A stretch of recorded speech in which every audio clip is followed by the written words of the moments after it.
Let's make something boo-tiful.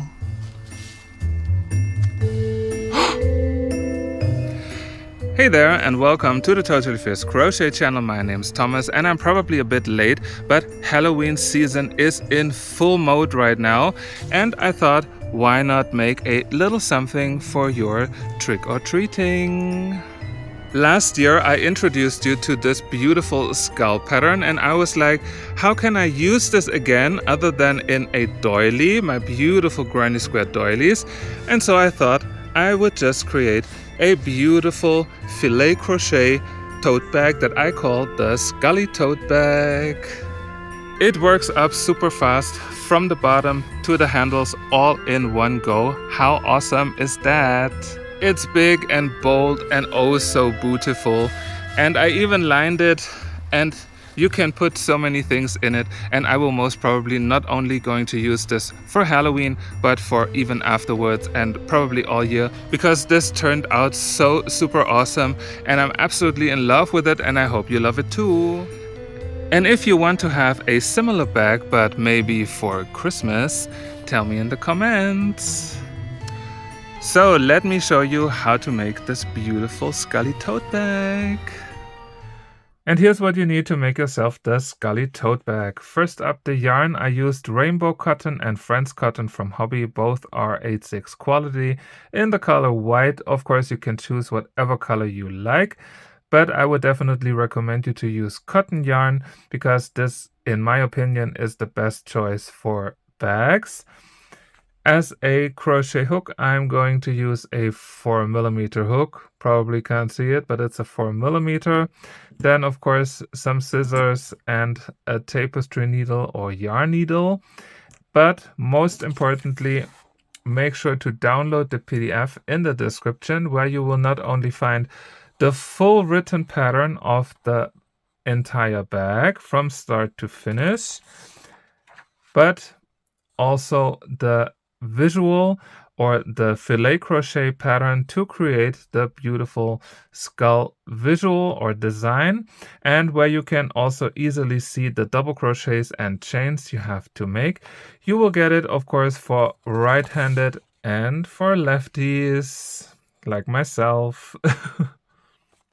And with that, you have everything you need, and we are good to go. Before we start with the skull visual, we are first going to make the bottom of our bag, and we will start with an I-cord. So I took aside a little bit of yarn and then start with a slip knot.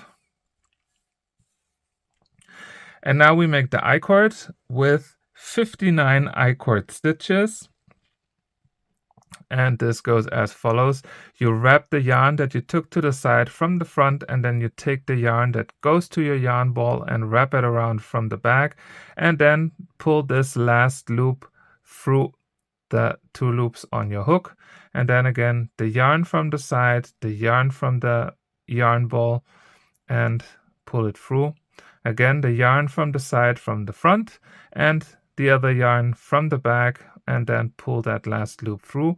Now I have made 3 I-cord stitches, and I will do this until I have 59. And here we go, 59 I-cord stitches. And now we are going to work around the I-cord, and we will do this with double crochets. So first, to start, we are going to make a stacked single crochet into the same stitch where we are, and like that we can also incorporate the yarn end, and then you go in, yarn over, pull the yarn through, 2 loops on your hook, yarn over, pull through 2, and grab that vertical bar in the front, yarn over, pull it through, and yarn over, pull through, to make a stacked single crochet, or how I love to call them, a fake double crochet. And now we continue along from I-cord stitch to I-cord stitch. And this is also why the I-cord stitch, in my opinion, works the best as a base, because when you drag it, you already see the hole where to put the hook in. And then you can easily place stitches from both sides without any fiddly chains, but feel free to make it your way. I just continue with the I-cord, and I will now just go along and make double crochets in each of those stitches until I reach the very last stitch, and this is where I'll meet you back. And I made it to the end. Now we will place 2 more double crochets into that last stitch. So yarn over, go in that last stitch and pull the yarn through. This stitch is usually super tight, but I know you can do it. This was the second, and now let's place a third one in there. Like that. You can still keep the yarn end over your work, and then we can continue 1 double crochet into each of the following stitches.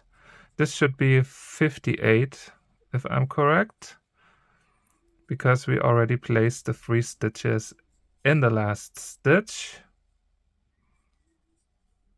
And here we go. Now the only thing left to close the round would be to place 1 last double crochet into the same stitch.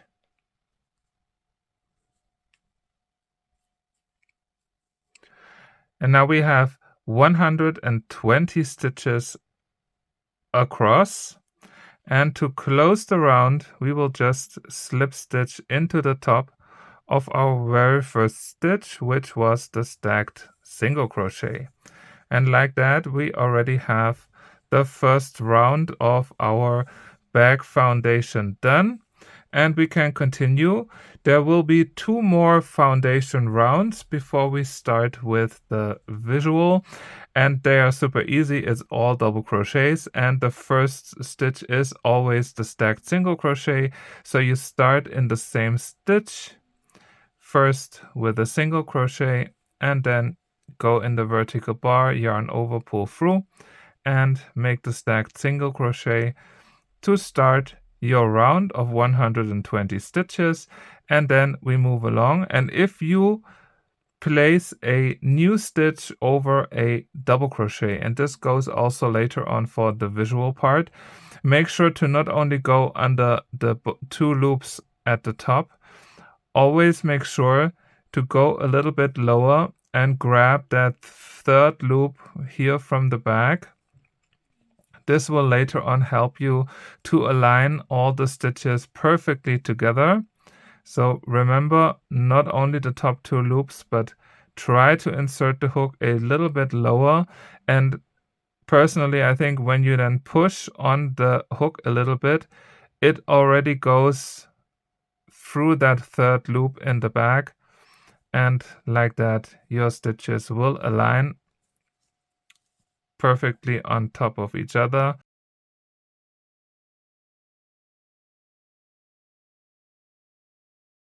And you can do this all the time when you place a double crochet on top of a previous double crochet. And now we just make 2 full rounds of double crochets before we can then start with the visual. Now the 3 rounds of the bottom of our bag are done, and we can now continue with the visual. And to start, of course, you will see here the stitch count, and we are always going to work the same row twice. So one side is then later on the front panel of your bag, and the other side is the back panel of your work. And you can always use the little symbols to identify how many stitches you need for the round. And let's start with the first one.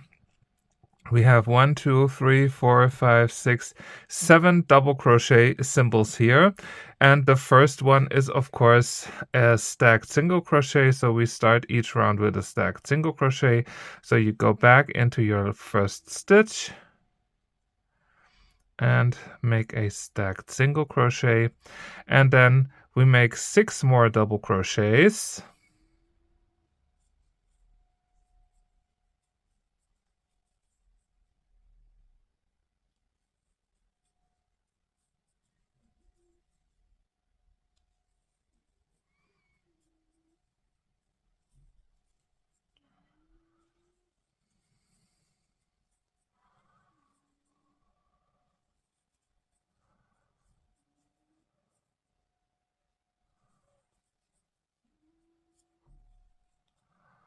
Here we go.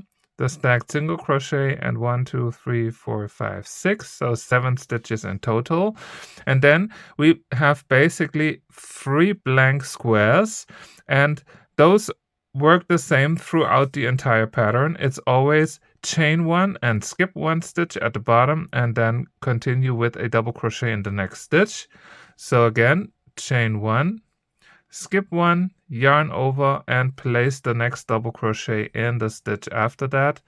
And like that, you also get the square in front of your work. So you can always check back with the pattern or the visual where you are. I think like this, it works super easy. It's like drawing with colors where you would just like fill in the spaces where you have the color number in it. And we continue. We need 3 of those squares. So chain 1, skip 1 stitch at the bottom, and insert into the next. And then again, chain 1 and yarn over and make the next double crochet. And here we now have the exact same 3 squares like we had it here. And now comes a section with a lot of full squares, because when you then take also the middle double crochet in it, it's always a full square. It's 1, 2, 3, 4, 5, 6, 7, 8, 9, 10, 11, 12, 13, 14, 15. So 15 double crochets, and the first one is already there, because when you have those squares, the first and the last stitch are always basically the same, and this in the end creates the filet crochet pattern, the mesh pattern if you want to. So those were my 15 double crochets, and then again 3 blank squares, chain 1, skip 1 stitch, and double crochet in the stitch after that, chain 1, skip 1,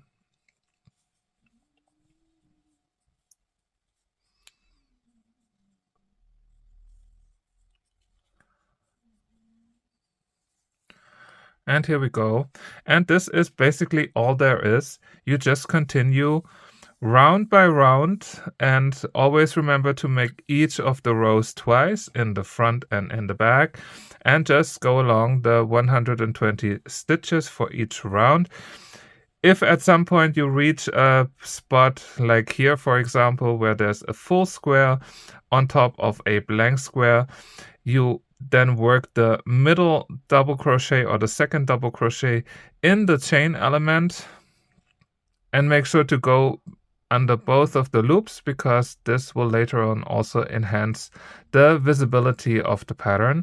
And everything else, it's the same: full squares, blank squares, chain 1, double crochet, or all double crochets, all according to the visual. And I will meet you once I have finished the 35th round of the visual to show you how to make the handles. Have fun, enjoy it.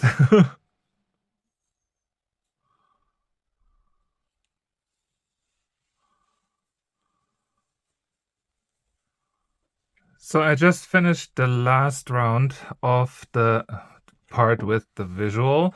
Of course, you can barely see something, maybe if I lift it up, and you get like the different skulls.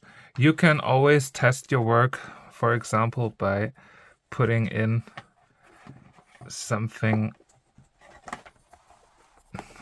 like that, so you can see the design and the visual. I think it looks absolutely super cool. But now let's continue with the top part and the handles. And from now on, we are going to switch to single crochets instead of double crochets. And to start the top part and the handles, we are going to make 19 single crochets first in the first 19 stitches, and then we start the handles. So we go back into our very first stitch, yarn over, pull it through, 2 loops on your hook, yarn over and pull through both of them to make a single crochet, and then we go along 18 more single crochets. Here we go, 19 single crochets. And for better orientation, we are just one line of squares after the first skull image. And when we reattach the handle, we will do the exact same thing on the other side. So one column of the typical filet crochet squares, we are going to attach the handle right here. But first, we have to make a chain of 60 for the handle. Of course, you can be flexible, make them shorter, make them longer. You can also later on make them wider, just as you want to. I'm going to go with 60. So yarn over, pull through, chain 1, 2, and here's the chain 60. And now, let's see, we go right back in here.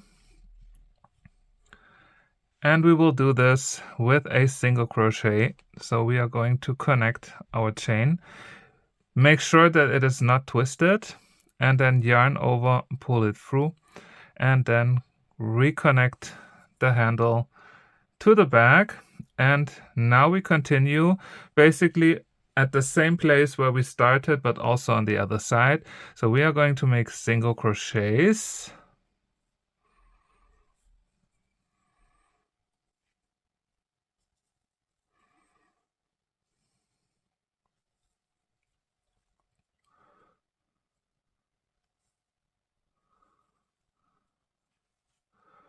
And here's our last one. So exactly the same position like we had it before. And then again, chain 60.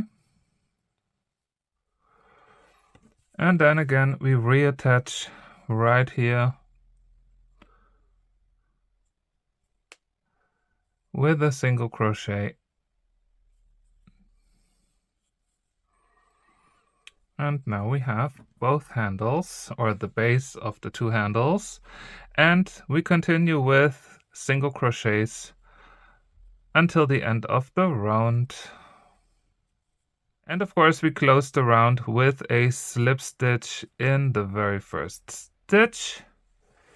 And now to move on, we are going to make single crochets in each of the stitches and also in the chain elements of our handle. But we are also going to decrease on each side of the handle, first here on the chain and here after the chain on both sides. So our stitch count reduces by 4 in each of the following rounds. But of course, I'll show you.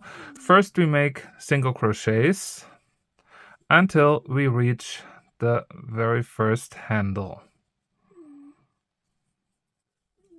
And this was the last stitch before the handle starts.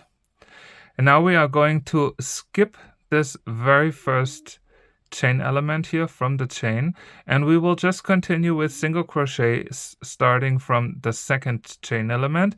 And I will just also go right in there, one loop under my hook and 2 loops over my hook, and this is where I will continue with the single crochets.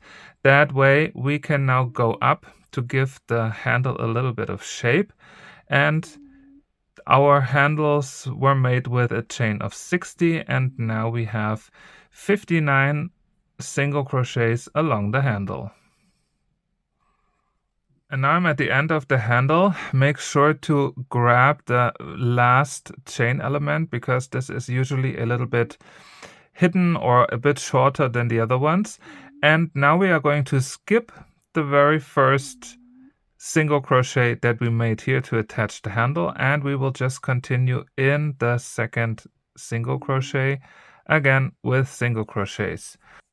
So every time we reach the handle, we are going to skip the first stitch on the handle, and once we reach the end of the handle, we are just going to go into the second stitch after that and not the first one. And of course, we will do this always for both handles. And after that, you just repeat this last round 2 more times. So you have 4 rounds of single crochets, and then we can finish the bag. And this was it. We can now finish it by cutting the yarn. And then I will just pull the yarn through, take the tapestry needle, and we are now going to finish the bag, of course, with an invisible finish. And for that, I'm not going into the very first stitch of the round, I'm going into the second stitch from the front with your tapestry needle and pull everything a little bit together, don't pull too tight. And now I'm going back into our last stitch from the top through the back loop, and I will also try to catch this little side loop, behind loop, call it how you want to, just to fix the yarn in a little bit more, and then pull everything together until the border looks identical with all of the stitches, and then turn your work and just work that yarn end in, a few stitches here and there. Since we had all single crochets in the previous rounds, you can always easily hide the yarn in there. Just a few stitches, and then turn and go back. You can also stab through the yarn. This will always help to keep everything locked in. Just a few stitches, and then cut it.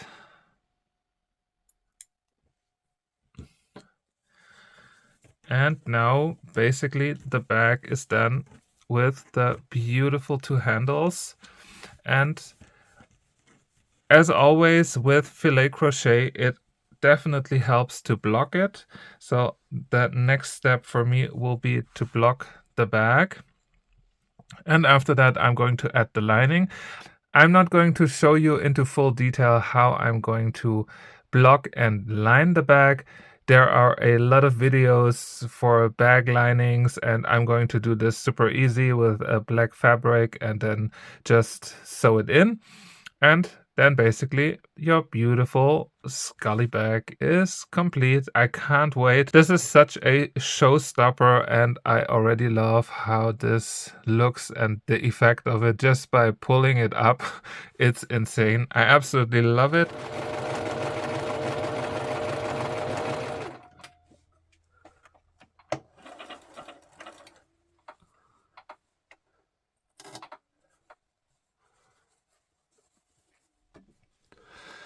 So my bag has been blocked slightly, a little bit.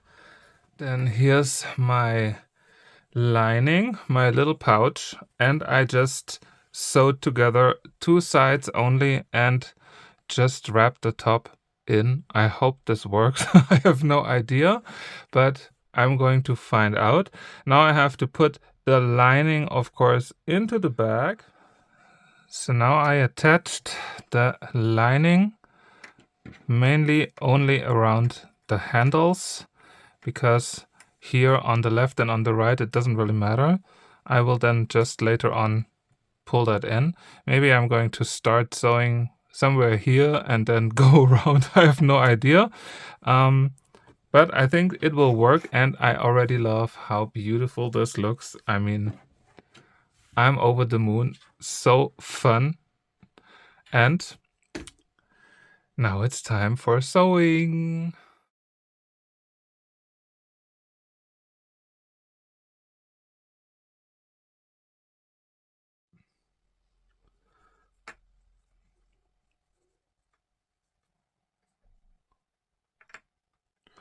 So of course I opened it again, and I'm now doing a super simple stitch, just going all along, because with the sewing stitch from before I had the feeling that this won't work. So I will just go up and down all along, and I just hope that this will work.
And here we go. The bag is finished. Here's my lining. My not so professional lining. I mean, it's not pretty, but maybe scary pretty, so it matches Halloween. Who knows? I mean, this could definitely be improved, but so far, I think I'm more than happy with how this turned out. Both sides look the same with the skull pattern. Absolutely amazing. And I hope you like it too. So, how do you like my Scully tote bag? Isn't it super easy and super fun to make? I hope you liked it. I hope you enjoyed. And of course, I hope you will make one for yourself. It's absolutely gorgeous. And I hope to see you back again next time, only at the Totally Fierce Crochet channel. Maybe from the woods, maybe from the mountains, maybe from the sea. Who can say? See you then. Happy crocheting. Bye. Check out the beautiful fall forest and the beautiful bag. Bye.